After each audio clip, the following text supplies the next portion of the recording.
Well, that was interesting. The Oscars just ended and I'll be going through a few of the winners and my reactions, because let me tell you, there were some surprises. The first big surprise of the night came right away with Best Supporting Actor going to Christoph Waltz. I think it's safe to say at this point that if he's ever in a Quentin Tarantino movie again, he's guaranteed to win an Oscar. He's pretty much like the Daniel Day-Lewis of supporting actor now. Best Animated Feature went to, surprise, surprise, Brave.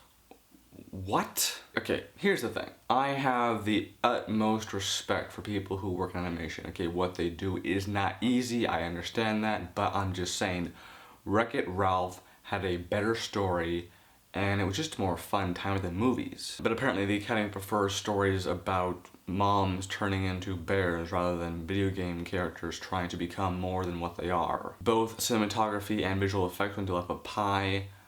No surprise there, but you know, that film deserved those awards. It was a very beautiful looking film. I give it that. Best sound mixing went to Les Miserables, and the more I thought about it after I uploaded my video about the nominations, the more I thought that was gonna win, but Life of Pi had a very good sound mix, so you know, what are you gonna do? A big shocker though was sound editing, which went to both Zero Dark 30 and Skyfall. Kind of amazing that that category was the only one that was split, and I think just in general it's amazing when, you know, there are two winners for an Oscar, because that, winning an Oscar alone is an amazing feat, but having, you know, there be a tie, that says something. I'm gonna skip over a lot of awards now and just go to the meat of the bone and go with Best Supporting Actress. Anne Hathaway won, no surprise, she was good. I still wish that Helen Hunt had won, but she was damn good in Les Miserables. Best Editing went to Argo.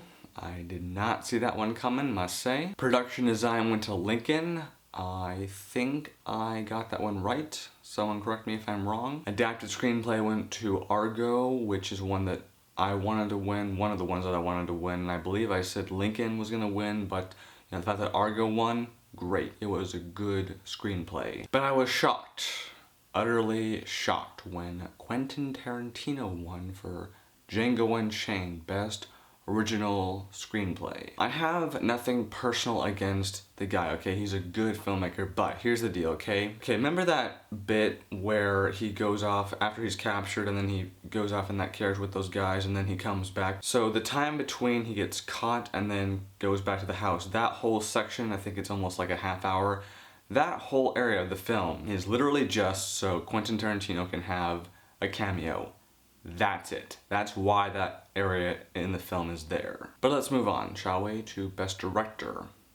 Ang Lee. I did not expect that. I mean, it was a good film directorially, but I could have sworn it was going to Spielberg. But I won't argue, because Life of Pi was very well directed, so you know what? I'm okay with that. Another big shocker was Jennifer Lawrence winning for Best Actress. And you know what?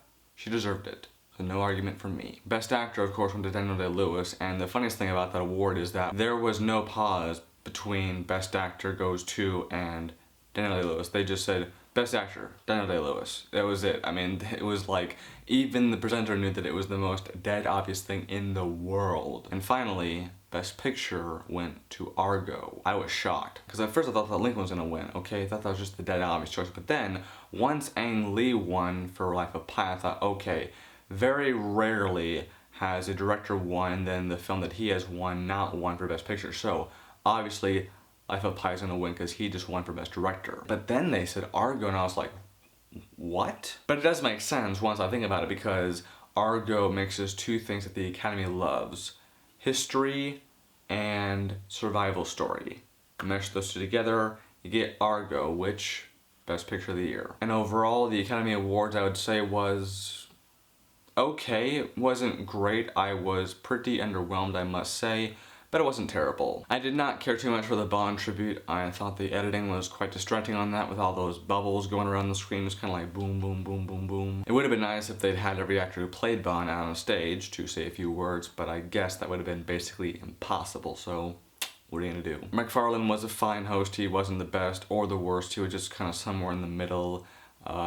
he didn't really make me laugh that much, but at the same time, I did like him as a host. If any of you watching have any thoughts that you'd like to share with me, the comment section is at your disposal. It is not disabled for a reason, so if you have something you want to say, then please have at it. Thanks for your time, and have an awesome day.